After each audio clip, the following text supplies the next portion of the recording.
देशाची राजधानी दिल्ली सध्या एका मोठ्या जन आंदोलनाने होरपळून निघाली। विविध राज्यातील विद्यार्थी, तरुण आणि सामाजिक कार्यकर्त्यांनी एकत्र येत दिल्लीतील ऐतिहासिक जंतर मंतर मैदानावर पुकारलेल्या आंदोलनाने आता अधिक तीव्र आणि उग्र रूप धारण केले। या आंदोलनाचे पडसाद आता थेट संसदेपर्यंत उमटू लागलेत। तर सोमवारी सकाळपासूनच जंतर मंतर परिसरात देशभरातून आलेल्या हजारो आंदोलकांची पावले जमा झाली आहेत।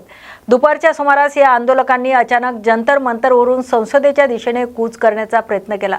मात्र आधीच सतर्क असलेल्या दिल्ली पोलिसांनी आंदोलकांना रोखण्यासाठी चोख बंदोबस्त तैनात केला होता।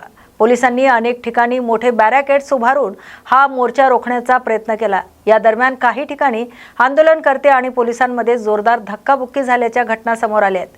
परिसरात कमालीचा तणाव निर्माण झाला होता। तर राजधानीत कायदा आणि सुव्यवस्था राखण्यासाठी पोलिसांनी अतिरिक्त पोलीस आणि सुरक्षा दल तैनात करण्यात आलेत। तर सुरक्षेचा उपाय म्हणून संसद परिसरातील काही मुख्य प्रवेशद्वारेही तात्पुरते बंद करण्यात आली होती। आंदोलकांच्या प्रमुख मागण्या याप्रमाणे आहेत। या आंदोलनाचा मुख्य रोख देशातील शैक्षणिक व्यवस्थेतील त्रुटीवर आहे।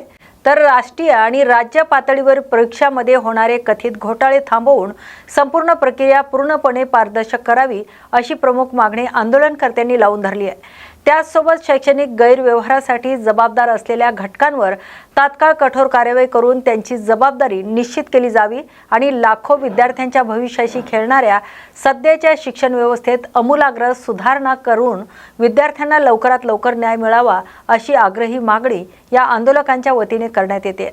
देशभरातून वाढता पाठिंबा आणि राजकीय पडसाद पाहता दिल्लीतील हे आंदोलन केवळ राजधानीपुरतं मर्यादित न राहता आता राष्ट्रीय चर्चेचा विषय बनला आहे। तर या आंदोलनाला विविध विद्यार्थी संघटना, सामाजिक कार्यकर्ते तसेच काही प्रमुख विरोधी पक्षांच्या नेत्यांनीही जाहीर पाठिंबा दर्शवलाय। संसद अधिवेशनाच्या पार्श्वभूमीवरच हे आंदोलन उभे राहिल्याने देशातील राजकीय वातावरण कमालीचं तापलं असून जंतर मंतर परिसरातील वाढत्या गर्दीमुळे देशभराचं लक्ष या घडामोडींकडे लागलं आहे। तर सरकारची भूमिका आणि संवादाचे संकेत आंदोलनाचा वाढता जोर पाहता केंद्र सरकारने आंदोलनकर्त्यांच्या प्रतिनिधीशी संवाद साधण्याची तयारी दर्शवली आहे।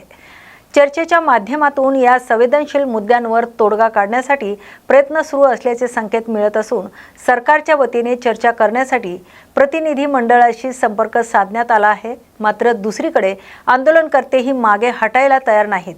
आपल्या प्रमुख मागण्या जोपर्यंत मान्य होत नाहीत तोपर्यंत आंदोलन असंच सुरू ठेवण्याचा निर्धार प्रतिनिधींनी व्यक्त केलाय। जंतर मंतरवरील हे आंदोलन आता एका अत्यंत निर्णायक टप्प्यावर पोहोचलंय।